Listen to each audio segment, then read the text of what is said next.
오늘 함께 나눌 말씀의 제목이 무엇인가요?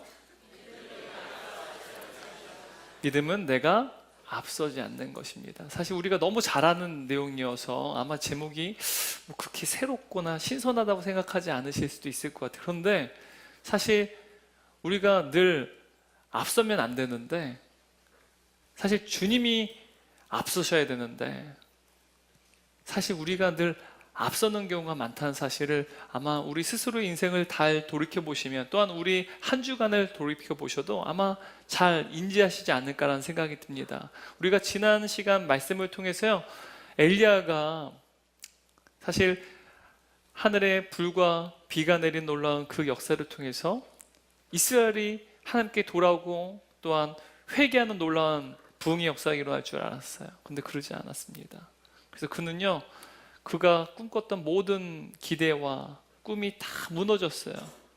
그리고 영적인 침체 가운데 또 육체적으로 극심한 우울증에 빠져서요, 그는 이제 북이스라엘 떠나서 남쪽으로 도망을 가는 모습을 우리가 살펴봤어요. 지치고 또한 상한 그의 10년 가운데 주님께서는 그를 여전히 돌보시고 사랑하시고 어루만지시는 것을 우리가 말씀을 통해서 이미 살펴봤습니다. 그럼 오늘 말씀을 제가 전하기 전에 레리 크랩 목사님이 쓰신 좌절된 꿈이라는 책이 있습니다. 이 좌절된 꿈이라는 책 제목이, 사실 원서를 보게 되면, 저는 원서로 봤는데 이 제목이요, 사실은 좌절된 꿈보다는 산산조각난 꿈이라는 제목이 더, 제가 봤을 땐 더 맞는 것 같아요.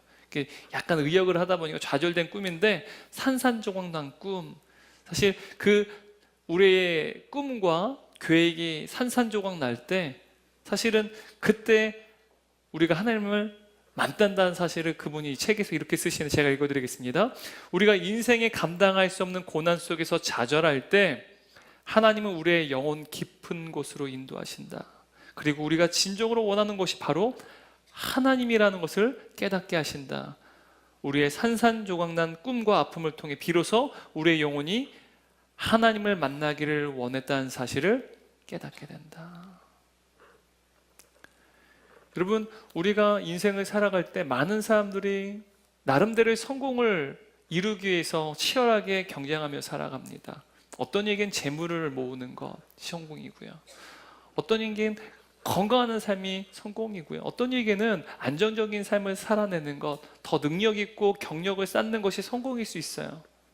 그리고 이러한 성공들이 자신의 인생을 견고하게 안전하게 붙들어준다고 생각합니다. 그런데 이 자신들의 삶을, 또한 자신이 그토록 붙잡았던 그것들이요, 다 깨어져 버릴 때, 그때요, 사람들은 눈앞이 캄캄해지죠. 또한 심령이 시들어 버립니다. 믿음 있는 사람들조차도 마음이 시들어 버려 차가워지고 냉랭해집니다. 영적인 침체에 빠지게 된다는 사실이죠. 근데 그때서 우리가 비로소 깨닫게 되는 것은 무엇인지 아십니까? 내가 그토록 붙잡으려고 했던 그 성공이 사실 나의 인생을 견고하게 붙잡아 주는 것이 아니라, 사실은 모든 것이 다 깨어져 버리고 산산조각난 그때 나를 여전히 붙잡아 주신 것은 하나님이라는 사실을 인지하게 된다는 사실이죠. 엘리야도 마찬가지였어요. 그는요, 그 인생 가운데 하나님께서 그에게 주신 그 임무를 성공적으로 완수하는 것에 모든 삶의 목표를 뒀어요. 근데 그것이 깨어지게 되었어요. 그 순간 그는 낙심하게 됐고 절망하게 됐고 영적인 침체에 빠지게 되고 극심한 우울증에 빠지게 되었죠. 사는 것조차 소망이 없어졌어요. 그런데 사실 그때 비로소 그에게는 하나님이 필요하다, 또한 그게 가장 중요한 것은 하나님이라는 사실을 깨닫게 되었다는 사실입니다. 우리가 또 말씀을 통해 살펴봤듯이, 지금 엘리야는요, 그의 생명을 위협하는 이세벨을 피해서 도망을 가고 있습니다. 그런데 이 엘리야의 도망치는 이동 경로를 살펴보게 되면 그냥 무작정 그의 생명을 또한 지키기 위해서 두려움 때문에 무작정 도망치는 것이 아니라, 그가 어떤 방향, 목적지를 향해서 가고 있다는 사실을 우리가 말씀을 통해 잘 모를 수 있는데, 그가 이동한 경로들을 이미지로 살펴보게 되면 그가 남쪽으로 분명한 하나의 목적지를 향해서 나아가고 있다는 사실을 알 수 있습니다. 한번 이미지를 볼까요? 네. 자, 보시면 이제 갈멜산으로부터, 이 갈멜산 아래가 이스라엘 평야 지역이거든요. 이곳에서 어디로 도망갔습니까? 네, 브에르세바. 그래서 여러분, 사실 북이스라엘 영토에서요, 지금 브에르세바는요 남유다의 최남단입니다. 그러니까 북이스라엘은요 우리로 치면은 북한이에요. 그리고 남유다는 우리나라로 치면 남한입니다. 그리고 남한에서 가장 최남단이 뭐 해남, 땅끝마을이라고 할 수 있잖아요, 그죠? 그 최남단 땅끝마을에 해당하는 지역이 브에르세바라고 하는 곳이에요. 지금 북이스라엘에서 벗어나서 지금 남쪽으로 이동하고 있어요. 그리고 또 이 브에르세바에서 홀로 하루길을 더 광야로 들어갑니다. 그리고 광야가 어디인지 정확하게 알 수 없지만 광야로 들어가고, 그리고 어디로 마지막 목적지를 향하고 있습니까? 네? 시내산을 향하고 있다는 사실을 알 수 있습니다. 한번 8절 말씀 현대인 성경 함께 읽도록 하겠습니다. 그래서 그는 일어나 먹고 마시고 힘을 얻어 40일 동안 밤낮 걸어 하나님의 산인 시내산에 도착하였다. 이 호렙산이 바로 시내산입니다. 근데 여러분, 엘리야가 광야에서 이 시내산까지 사실 이동했다는 사실을 말씀을 통해서 우리는 알 수 있습니다. 근데 여러분, 지금 엘리야가 광야에서 시내산까지 며칠 동안 밤낮으로 걸었다고 성경은 이야기하고 있나요? 40일 동안 밤낮으로 걸었다라고 말하고 있습니다.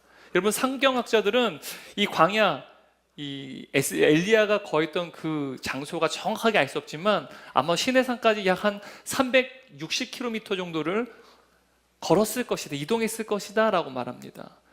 여러분, 우리 인천에서 이제 진도까지 거리가 약 한 325km 정도 됩니다. 그보다 조금 더 먼 거리가 아마 이 엘리야가 이동했던 거리였던 것 같아요. 제가 이 구글에서 검색을 해봤어요. 그래서 광야 지역에서 이 시내산까지 한 360km를 걷는 데 걸리는 소요된 시간이 자동차로는요 한 4시간 45분, 우리가 진도 갈 때랑 거의 비슷한 것 같아요. 그리고 도보로 쉬지 않고 걸으면 82시간 걸리는 곳으로 이제 제가 검색해 보니까 알려주더라고요. 그래서 출발지, 도착점 검색을 해봤더니 구글 어스에서 이게 알려주더라고요. 근데 이런 82시간 이제 24시간 또 나눠보면 약 한 4일 정도 되는 것 같아요. 근데 인간이 어떻게 밤새도록 자지도 않고 걸을 수 있겠어요? 만약 우리가 하루에 한 40km 정도를 도보로 이동한다고 가정해 보게 되면 적어도 한 9일에서 한 10일 정도 걸리는 거리가 아마 광야에서 시내산까지의 거리지 않을까 싶습니다. 근데 여러분, 한 9일에서 10일밖에 걸리지 않는 그 거리를요 며칠 동안 걸어서 엘리야는 시내에 도착했다고 성경 말하고 있습니까? 40일 동안 걸었대요. 물론 엘리야의 상태가요 막 절망하고 사실 영적인 침체도 겪고 있고 그의 건강 상태나 또한 정서적인 상태도 우울증에 있었기 때문에 아마 정상적인 걸음은 아니었을 수도 있어요. 그런데 그렇더라도 한 보름이면, 아무리 천천히 걸어가도 보름이면 갈 수 있는 그 거리를 40일이나 걸렸다는 사실은 조금 좀 지나친 시간이라는 사실을 우리가 또한 인지할 수가 있습니다. 그런데 여러분, 이 40이라는 숫자가 굉장히 상징적인 의미가 있어요. 성경을 보게 되면요, 구약 성경을 보게 되면, 그러니까 신약 성경에서도 40이라는 숫자가 굉장히 중요하지만 구약 성경만 살펴봐도 40이라는 숫자가 굉장히 중요한데요, 성경에서 특히 40에 대해서 상징적인 의미를 두고 있습니다. 여러분, 40 하게 되면 숫자를 떠올릴 때 여러분 어떠한 사건들이 머릿속에 떠오르십니까? 네? 이스라엘 백성들이 광야를 몇 년 동안 방황했어요. 40년 동안. 그리고 모세가 시내산에서 하나님을 며칠 동안 밤낮으로 마주했습니까? 40일이에요. 다시 말하면 이 시내산까지의 이동한 거리가 대략 한 360km인데 40일이 걸렸다는 것은 영적인 의미가 있다는 거예요. 분명히 영적인 의미가 있다는 것이죠. 결국은 엘리야는요 도망을 치고 있지만 어떤 분명한 목적지를 향해, 영적인 목적지를 두고 이동하고 있다는 사실을 우리는 알 수 있습니다. 남쪽으로 조금씩 한 걸음 한 걸음씩 시내산을 향해 나가고 있다는 사실이죠. 근데 여러분, 하나님께서 엘리야를 하나님 사람을 훈련시키기 위해서 가장 처음 훈련시켰던 장소가 어딘지 기억하시나요? 네, 그리시네가입니다. 그리고 이 그리시란 단어가 분리, 단절이라는 의미를 담고 있다라고 말씀드린 적이 있습니다. 분리, 단절이라는 의미 자체가요, 거룩이라는 의미를 담고 있어요. 거룩. 하나님께서는요, 바알 숭배로 완전히 물들어버린 북이스라엘에서요, 엘리야를 분리시키셔서 그를 하나님의 사람으로 거룩하게 훈련시키신 장소가 바로 그리시네가라는 사실입니다. 그리고 그곳에 하나님께서는 까마귀를 통해서 물과 음식을 공급하셨다는 사실 우리가 말씀을 통해서 나눴어요. 그런데 오늘 본문을 보게 돼도요, 지난 시간에 함께 살펴봤지만 광야에서 그를 주님께서 여전히 음식과 물을 공급해 주세요. 그리고 엘리야는요, 지금 북이스라엘에서 완전히 분리되어져서 지금 남쪽으로 이동하고 있다는 사실이죠. 물론 그리시네가에서 훈련을 받을 때 엘리야가 굉장히 영성이 뜨거웠어요. 하지만 지금 어떻게 됐어요? 완전히 시들어 버려졌어요. 완전히 식어져 버렸다는 것이죠. 차가워져 버렸어요. 물론 그의 영성은 완전히 다르고 또한 정서적으로 완전히 다른 상태였지만 그는요, 지금 남쪽으로 이동하고 있다는 사실이죠. 7절 말씀 한번 같이 읽어볼까요? 여호와의 천사가 또다시 와서 어루만지며 이르되 일어나 먹으라. 내가 갈 길을 다 가지 못할까 하노라. 지금 여기서 내가 갈 길이 있다는 사실을 분명히 천사가 이야기하고 있어요. 근데 이 갈 길은요, 분명한 사실은 하나님께서 엘리야에게 명하신 길이 아니에요. 엘리야가 스스로 마음대로 택한 길이고 또한 자기 의지로 선택한 길이었습니다. 근데 그 길이 목적지가 어디였다고요? 신의 산이었다는 사실이에요. 엘리야는 그저 그의 꿈과 또한 그의 계획이 산산조각이 나서 어쩔 수 없이 남쪽으로 그냥 마치 떠밀려 가듯이 바다에서 배가 바람이나 또한 파도에 의해서 그냥 떠밀려 가듯이 지금 그냥 그 이세벨의 위협을 피해서 그냥 떠밀려 가다시 그가 마침내 도착한 그곳이요, 근데 남쪽에 있는 신의 산이었다는 사실이에요. 여러분, 연어는요, 회귀 본능이 있어요. 그가 알을 낳을 때, 이제 새끼를 낳을 때는요, 자신이 태어난 고향으로 다시 회귀하는 본능이 있다는 사실이에요. 지금 엘리야를 통해서 볼 수 있는 것은 그에게도 영적인 회귀 본능이 있는 것 같아요. 마치 북이스라엘과 더 멀리 떨어져 생명을 지키기 위해서 본능적으로 피하는 것처럼 보이지만 영적으로요, 그는요 분리되고 있어요. 그리고 누구에게 지금 다가가고 있습니까? 하나님께 나아가고 있다는 사실을 알 수 있어요. 여러분, 우리의 꿈과 우리의 계획이 산산조각 날 때, 또한 우리가 간절히 바랬던 우리의 바램들이 무너질 때, 여러분, 우리가 하나님께 원망해도 괜찮아요. 불평해도 괜찮아요. 우리의 마음이 차갑게 식어져도 괜찮아요. 더 이상 뜨겁지 않아도 괜찮아요. 하지만 그때 엘리야와 같이 오히려 세상 가운데 방황하는 것이 아니라 오히려 하나님께 나아가는 은혜가 있기를 주님의 이름으로 축원합니다. 여러분, 왜 그렇습니까? 왜 우리가 주님께로 피해 됩니까? 우리 하나님이 바로 우리의 아버지시기 때문에, 우리를 사랑하시는 우리 아버지 되시기 때문입니다. 시편 50편 1절 말씀 보게 되면 함께 읽도록 하겠습니다. 하나님이여, 내게 은혜를 베푸소서. 내게 은혜를 베푸소서. 내 영혼이 죽기를 피하되 주의 날개 그늘 아래에서 이 재앙들이 지나기까지 피하리이다. 여러분, 이 시편을 누가 기록했어요? 누가 기록했습니까? 다윗이 기록했어요. 그런데 이 시가 언제 기록했다라고 성경에 기록되어 있습니까? 다윗이 사울을 피하여, 자막 띄워주세요. 네. 다윗이 사울을 피하여 굴에 있던 때에, 그러니까 사울을 피해서 지금 어디 피해 있는 거예요? 동굴 안에 피신해 있을 때 쓴 시가 바로 이 시라는 거예요. 지금 억울하게 사울로부터 지금 도망을 다니는 처지 아닙니까? 엘리야와 굉장히 비슷한 처지예요. 자기는 전혀 그러한 사울에게 어떠한 그 왕권을 빼앗으려고 하는 의도도 없었어요. 너무 억울하게 지금 얼마나 하나님께 원망할 수도 있고 불평할 수도 있겠습니까? 그런데 다윗은 지금 어떤 기도를 하고 있습니까? 내 영혼이 죽기를 피하되 주의 날개 그늘 아래에서 이 재앙들이 지나기까지 피하리이다 라고 고백하고 있다는 사실입니다. 여러분, 우리의 꿈과 계획이 완전히 무너지고 더 이상 인생을 살고 싶지 않고 자포자기하고 싶고, 또한 우리의 앞으로의 미래가 어둡고 캄캄해 보일 때, 그때 여러분 세상 가운데 방황하는 것이 아니라, 배회하는 것이 아니라 오히려 주의 날개 그늘 아래 나아가고, 또한 주님의 그 그늘 아래 피하게 되는 놀라운 은혜가 있기를 주님의 이름으로 축원합니다. 여러분, 그런데 이 엘리야의 마음이 깨어지고 낙심하게 돼서 죽고 싶은 심정을 가진 이때요, 드디어 그에게 하나님의 말씀이 들리기 시작했다라는 거예요. 그 전까지는 들리지 않아서 하나님께서 그에게 스킨십 하셨잖아요. 먹으라, 쉬라. 근데 이제는요, 드디어 하나님의 말씀 들리기 시작했어요. 9절 말씀 읽겠습니다. 엘리야가 그곳 굴에 들어가 거기서 머물더니 여호와의 말씀이 그에게 임하여 이르시되, 엘리야야, 내가 어찌하여 여기 있느냐. 바로 주님의 음성이 들리기 시작했다는 거예요. 그러자 엘리야가 하나님께 하소연합니다. 고발합니다. 그동안 자신이 얼마나 열심으로 주님을 섬겼는지, 그럼에도 불구하고 이 북이스라엘 백성들이 얼마나 악한지에 대해서, 패역한지에 대해서 신랄하게 고발하고 있습니다. 10절 말씀 읽겠습니다. 그가 대답하되, 내가 만군의 하나님 여호와께 열심히 유별하오니 이는 이스라엘 자손이 주의 언약을 버리고 주의 제단을 헐며 칼로 주의 선지자들을 죽였음이오며 오직 나만 남았거늘 그들이 내 생명을 찾아 빼앗으려 하나이다.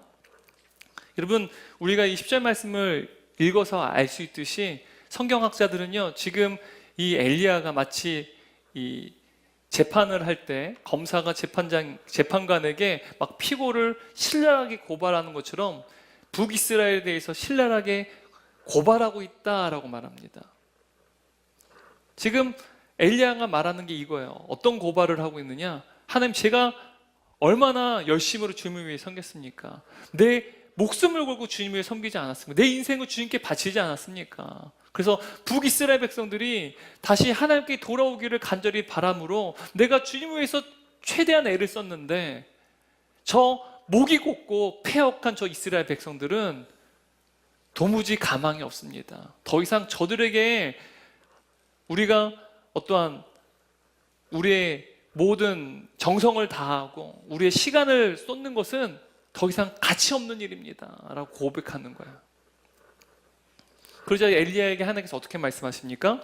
11절 12절 말씀입니다. 여호와께서 이르시되, 너는 나가서 여호와 앞에서 산에 서라 하시더니 여호와께서 지나가시는데 여호와 앞에 크고 강한 바람이 산을 가르고 바위를 부수나 바람 가운데 여호와께서 계시지 아니하며, 바람 후에 지진이 있으나 지진 가운데도 여호와께서 계시지 아니하며, 또 지진 후에 불이 있으나 불 가운데에도 여호와께서 계시지 아니하더니 불 후에 세미한 소리가 있는지라. 여러분, 이 11절 12절 말씀은요, 학자들은 역사의 한 획을 긋는 사건이다 라고 말합니다. 어떠한 역사의 한 획을 긋는 사건이냐? 여러분, 여호와 하나님께서 엘리야를 지나가셨대요. 우리가 사람을 이제 지나가듯이 보이지 않으시는 전능하신 하나님이 엘리야를 지나가시는데요, 강력한 바람이 일어나서요, 산을 부수고 또한 바위를 깨뜨렸어요. 얼마나 그 바람이 강력한지요. 그리고 또한 땅을 뒤흔드는 지진이 일어났습니다. 그리고 꺼지지 않는 불이 일어났다는 사실이에요. 여러분, 산을 부수고, 여러분 한번 생각해요. 아파트를 부수고 산을 부수니까 아파트를 부르고 막 모든 자동차 모든 것들을 부셔버리는 바람, 그리고 땅을 뒤흔드는 지진, 꺼지지 않는 불. 여러분, 이것들을 우리가 많이 목도하게 된다면 어떻겠어요? 너무 두렵지 않겠습니까? 이런 일들이 일어났어요. 근데 여러분, 이 바람과 지진과 불이라고 하는 이 현상들은요, 특히 우리가 구약 성경을 보게 되면 전형적인 어떠한 현상, 어떠한 사건이 일어날 때 일어나는 전형적인 현상이에요. 어떤 현상일까요? 어떤 사건이 있을 때 일어나는 전형적인 현상일까요? 하나님께서 임재하실 때 일어나는 전형적인 현상이 바로 바람과 지진과 불이라는 거예요. 그래서 출애굽기 19장 18절 말씀 보게 되면 한번 보시면 시내산에 일어난 사건인데요, 여호와께서 불 가운데 거기 강림하심이라. 그리고 또 아래 하반절 보게 되면 온 산이 크고 진동하며, 그러니까 불이 임했고요. 뿐만 아니라 지진이 일었다는 사실 성경이 말하고 있습니다. 아마도 이러한 하나님이 임재하실 때 전형적인 현상을 엘리야도 잘 알고 있었을 거예요. 그래서 강한 바람이 일어났을 때 그곳에 하나님이 계신지 엘리야는 아마 찾았을 거예요. 근데 그곳에 없어요. 또 지진이 일어났기 때문에 또 그 지진 후에 하나님께서 임재하실 줄 알고 또 하나님 찾았는데 하나님이 계시지 않아요. 또한 마침내 마지막에는 불이 일어났습니다. 그리고 그 불 가운데 하나님께서 임재해 계실 줄 알았는데 그 불 가운데도 하나님께서는 임재하지 않으셨다는 사실이에요. 바람과 지진과 불 가운데 하나님께서 임재하시지 계시지 않으셨다는 사실입니다. 그런데 언제 어떻게 하나님께서 임재하셨습니까? 세미한 소리 가운데 성경은 하나님께서 임재하셨다라고 말하고 있습니다. 여러분, 이것이요 하나님께서 완전히 새로운 시대를 우리에게 보여주시는 거예요. 엘리야를 통해서 말이죠.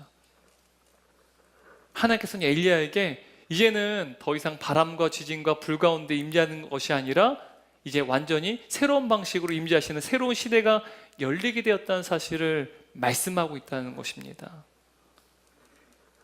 이제 하나님께서는요 산 위에 강림하시지 않아요. 이제는 사람의 마음속에 임재하십니다. 우주보다 크신 하나님이요 작은 인간의 영혼 가운데 들어오셔서 우리 가운데 임재하시고 우리 가운데 일하신다라는 거예요. 저와 여러분 그 작은 그 영혼 안에 주님께서 이제는 들어와 계시다는 사실이에요. 그리고 이 일이요 이미 저와 여러분에게 이루어졌다는 사실입니다. 이 모든 일이요 언제 이루어졌을까요? 예수 그리스도께서 이 땅에 오셔서 우리를 위해서 우리의 죄를 위하여 대신하여 십자가에 죽으셨고 또한 우리에게 영원한 생명을 내어주시기 위해 그분이 또한 부활하셨습니다. 그리고 부활하시고 승천하셔서 이제는 영광스러운 하나님의 보좌 우편에 계세요. 영원한 하나님의 가운데 우리를 위해 우리의 모든 것을 준비하고 계시는 사실입니다. 그리고 예수님께서 승천하신 이후에 누가 이 땅에 오셨습니까? 성령 하나님께서 이 땅에 오셨어요.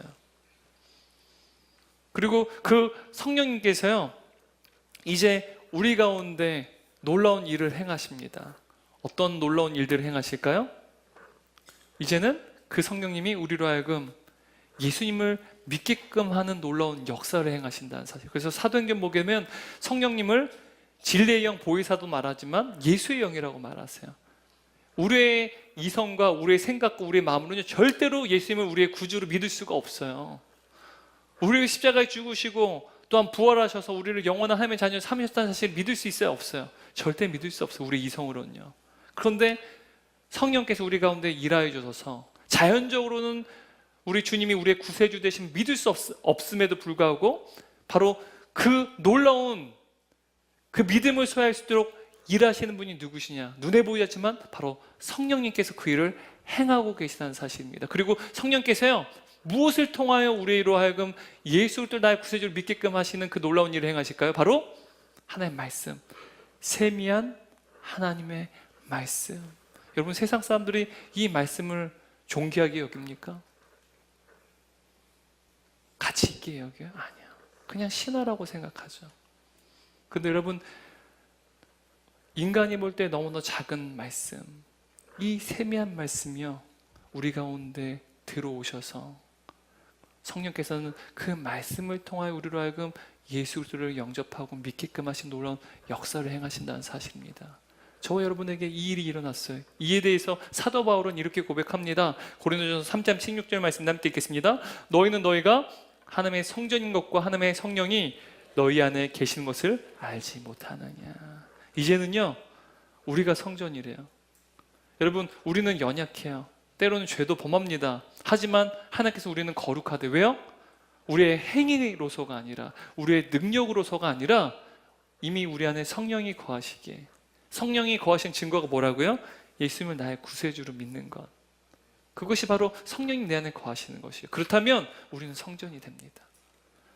주님이 우리 안에 거하고 있다는 사실이에요.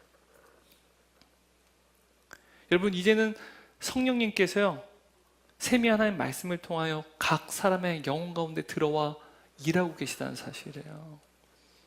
아무리 침묵과 같은 희미한 그리고 세미한 하나님의 말씀일지라도 그 하나님 말씀 우리 가운데 들어올 때요, 그 하나님 말씀은 운동력이 있고 그리고 날이 샌 그 어떠한 날카로운 양날검과 같아서요, 우리의 혼과 영과 육을 쪼개고 또한 깨어서요, 우리로 하여금 하나님의 사람으로 온전케 하는 그 일을 성령께서 행하신다는 사실, 여러분 이것을 믿으시기 바랍니다. 지금도 하나님께서 우리가 하나님 말씀을 들을 때요, 이 세미한 하나님 말씀이요 우리 가운데 들어와요. 그리고 하나님께서는 이것을 통해서 운동력 있고 그리고 날선 양날검처럼 좌우의 날선검처럼 우리의 혼과 육을 쪼개어서 하나님 사람으로 온전케 하신 그 놀라운 일들을 우리는 느낄 수 없지만 누가 이 일을 행하고 계시다고요? 성령께서 행하고 계시다는 사실입니다. 우리가 하는 일이 아니기 때문에 우리는 느낄 수 없어. 하지만 성령께서 우리 가운데 이 일을 행하고 계시다는 사실입니다. 여러분 이것이요, 우리가 읽은 이 말씀을 통해서 일어난 새로운 복음의 시대라는 사실, 얼마나 놀랍습니까?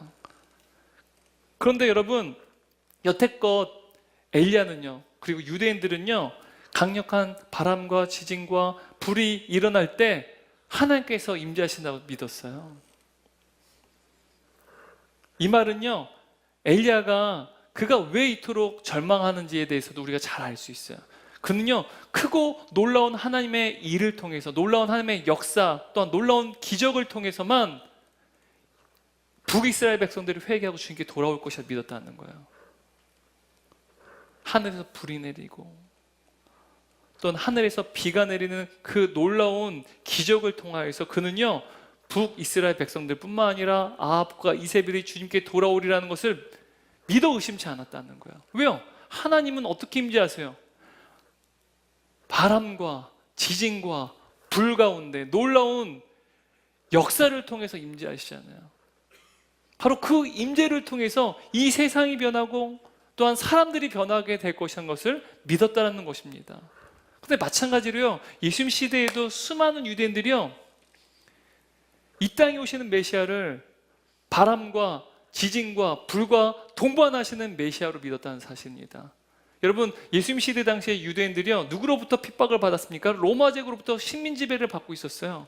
그래서 그들이 믿는 그 위대한 메시아, 그리고 그 전능한 메시아가 그들에게 오게 되면 마치 빗자루로 먼지를 쓸어버리듯이 강한 바람과 같이 로마 제국을 휩쓸어 버리시고 또한 온 땅을 뒤흔드는 그 지진과 같이 로마 제국을 무너뜨리시고 뿐만 아니라 심판에 불러서 로마 황제뿐만 아니라 로마라는 이 나라를 다 심판하고 역사 속에서 사라지게 할 것이라는 사실을 믿었어요.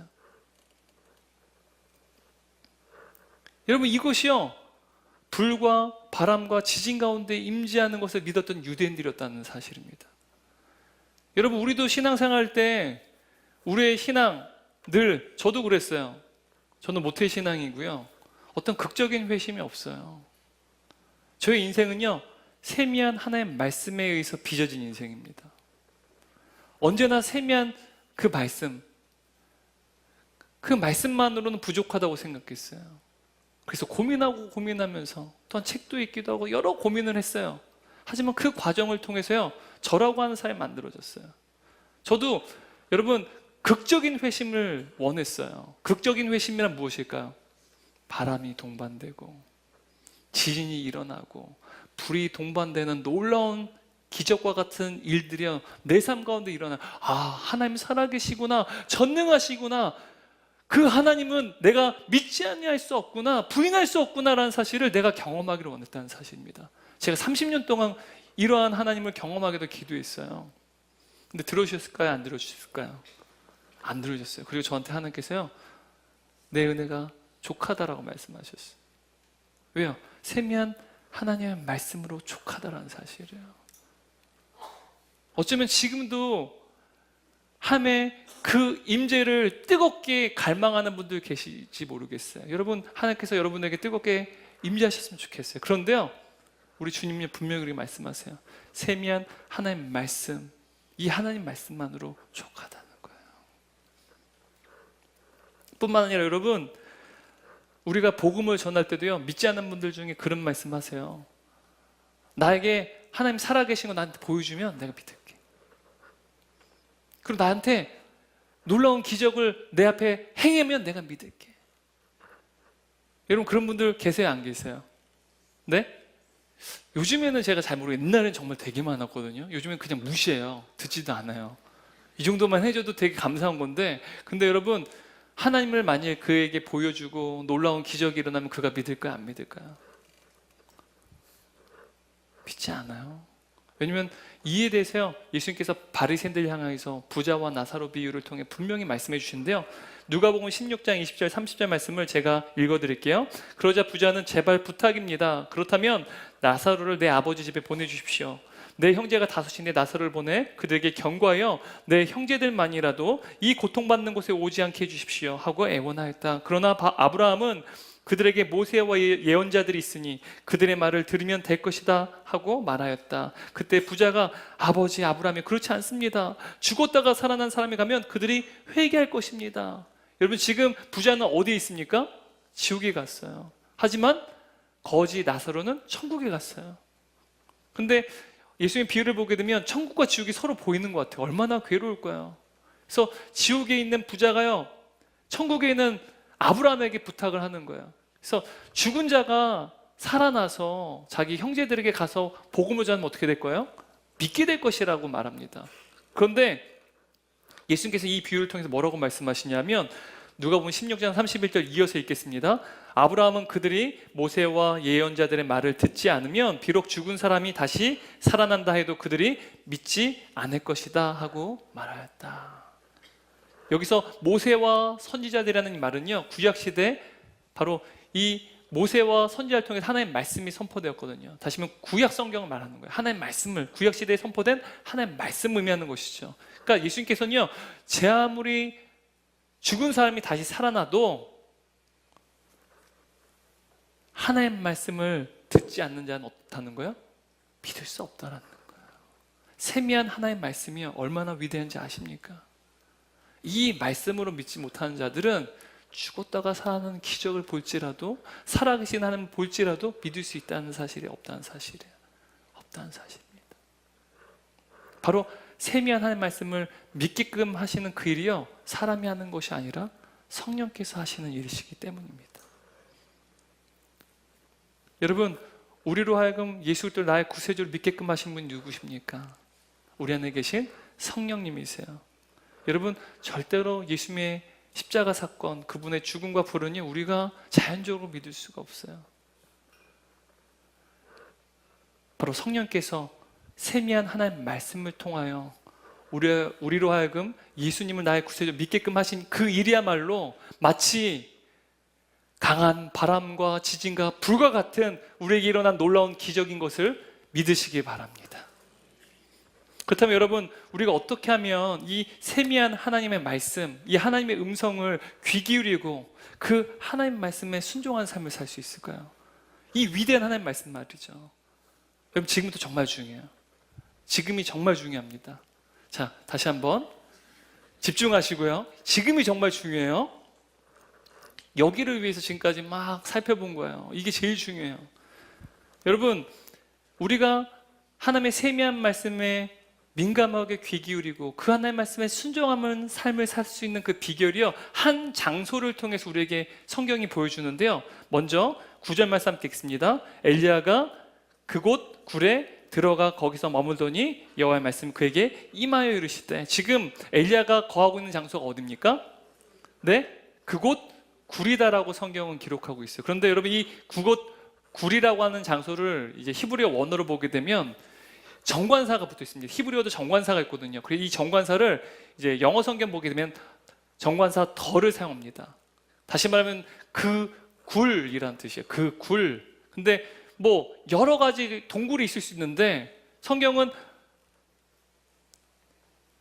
모두가 아는 그 굴이라고 말하는 거예요. 여러분, 시내산에서 그 굴이라고 하는 유대인들이 누구나 알 만큼 기념비적인 장소가 무엇일까요?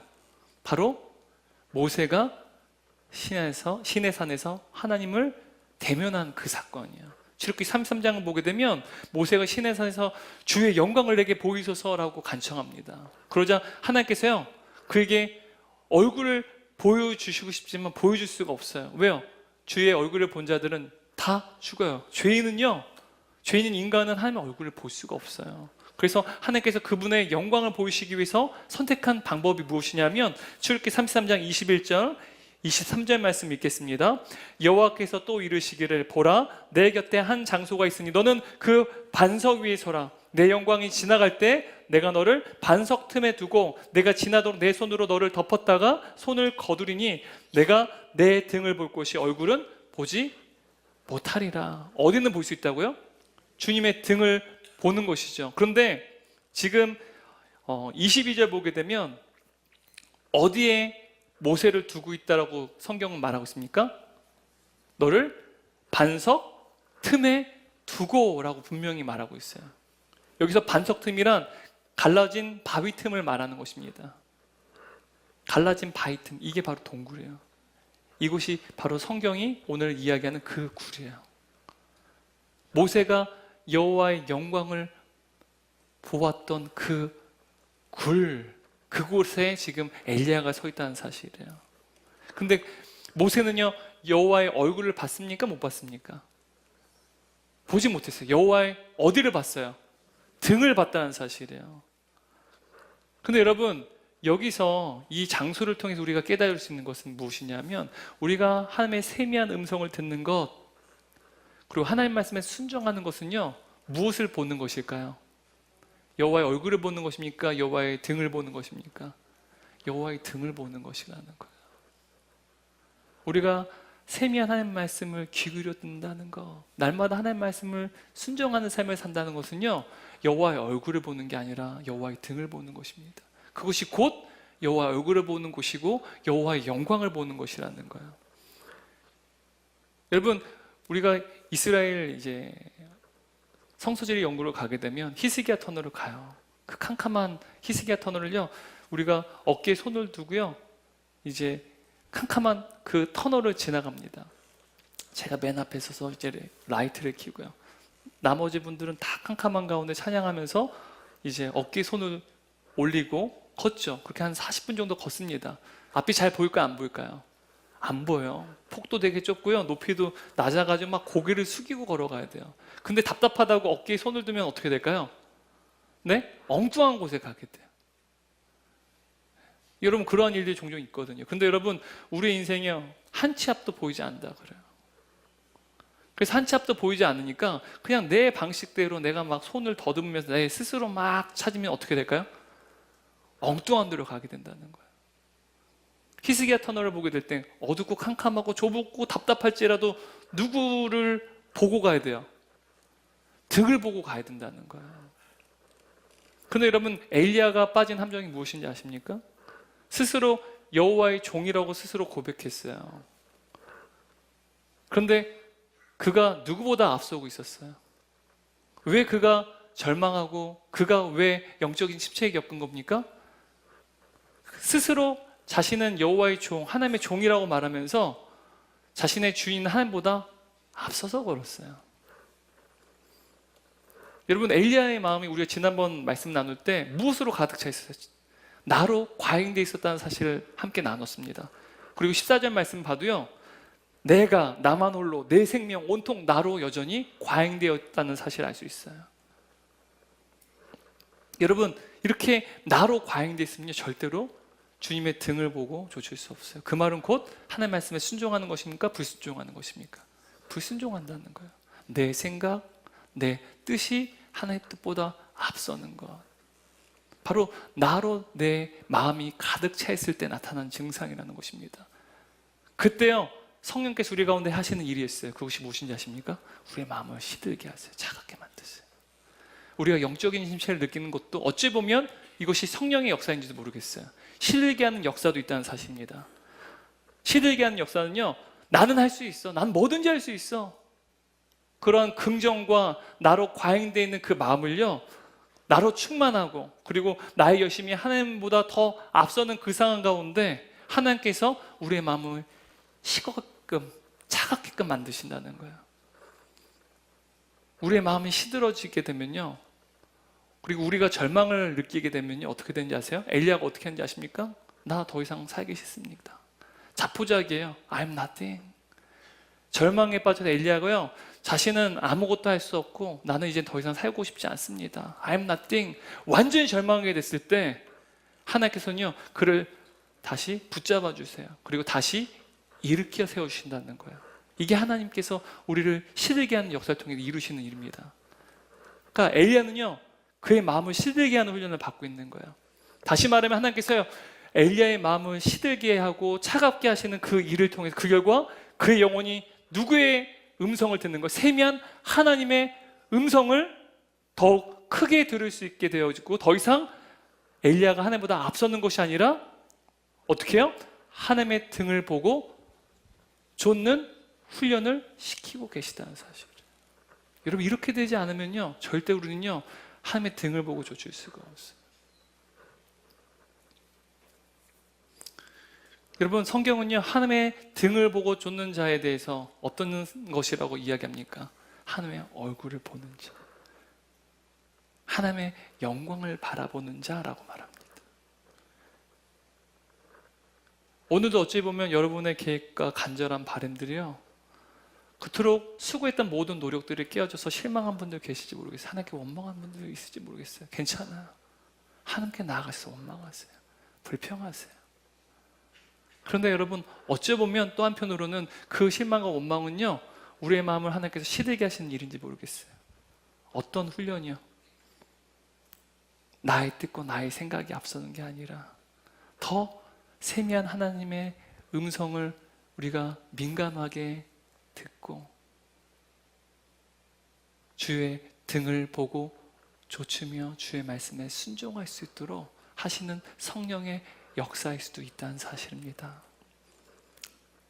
여러분, 우리가 인생을 살 한 치 앞도 알 수 없어요. 내 뜻을 이루기 위해 살아가는 인생은요, 길을 알지 못할 때, 보이지 않을 때 답답합니다. 하지만 우리가 조금 더디고 답답하더라도 나의 생각과 나의 뜻이 하나님보다 앞서는 것이 아니라 하나님의 등을 보고 좇기를 원합니다. 이 세상에 큰 소리를 좇는 것이 아니라 성령께서 하나님의 말씀을 통해 주시는 세미한 음성에 기울이기를 원합니다. 결론입니다. 여러분, 예수님께서는 이 세상 가운데 세미한 말씀으로 오셨어요. 요한복음 1장 1절 말씀 보게 되면 태초에 말씀이 계시니라. 이 말씀이 하나님과 함께 계셨으니 이 말씀은 곧 하나님이시니라. 근데 여러분, 엘리야뿐만 아니라 수많은 유대인들이요, 강한 바람과 불과 지진으로 오는 메시아를 원했어요. 근데 그분은요, 세미한 하나님의 말씀으로 이 땅에 오셨어요. 얼마만큼 세미한 하나님의 말씀으로 이 땅에 오셨는지 이사야 선지자는 이렇게 메시아를 예언합니다. 이사야서 53장 7절 말씀인데요, 함께 읽습니다. 그가 곤욕을 당하여 괴로울 때에도 그의 입을 열지 아니하였으며 마치 도수장으로 끌려가는 어린 양과 털 깎는 자 앞에서 잠자는 양같이 그의 입을 열지 아니하였도다. 세미한 말씀으로 이 땅에 오셨어요. 그런데 여러분, 세미한 말씀이신 예수 그리스도의 등을 보고 좇은 자들에게는요, 어떤 영광을 주셨는지 아십니까? 그분의 영광을 목도하고 주의 얼굴을 보는 놀라운 복을 주셨어요. 여러분, 누가복음 9장 28절 30절 말씀 함께 읽습니다. 예수님은 베드로와 요한과 야고보를 데리고 기도하러 산으로 올라가셨다. 그런데 기도하시는 동안 예수님의 얼굴 모습이 변하고 그의 옷이 휘어져 눈부시게 빛났다. 그때 두 사람이 예수님과 이야기를 하고 있었는데 그들은 모세와 엘리야였다. 여러분, 모세와 엘리야는요, 일평생 주의 등을 좇았던 사람들이었습니다. 근데 그들이 어떻게 했어요? 주님의 얼굴을 마주하며 주님의 영광 가운데 거하고 있다는 사실이에요. 그리고 주님의 제자들도 어떻게 했습니까? 주의 등을 보고 주님을 쫓았어요. 주님을 앞서서 주의 길을 걸어간 게 아니라 오직 주의 등을 보고 쫓았다는 사실입니다. 여러분, 이제는 예수님께서요, 우리 각 사람 마음 가운데 은밀하게 우리 주님을요, 바로 예수님을 우리의 구세주로 영접하게 하는 놀라운 그 일을 우리 가운데 행하고 계세요. 뿐만 아니라 특히 우리 안에 계신 성령께서는요, 지금 조용하게 은밀하게 우리에게 선포되는 세미한 하나님의 말씀을 통하여서 어떤 일을 행하십니까? 바로 우리로 하여금 하나님의 은혜에 흠뻑 젖게 할 뿐만 아니라 동시에 우리가 거룩한 하나님의 형상으로 닮아가도록 우리를 빚고 계시다는 사실입니다. 비록 하나님의 뜻이 더딜지라도 우리의 마음과 생각이 앞서는 것이 아니라 지금 들려지는 세미한 하나님의 말씀을 통하여 날마다 주의 등을 보고 좇는 저와 여러분 되시기를, 그래서 주의 영광을 목도하고 주의 얼굴을 마주하는 그 복을 누리는 저와 여러분 되시기를 주님의 이름으로 축원합니다.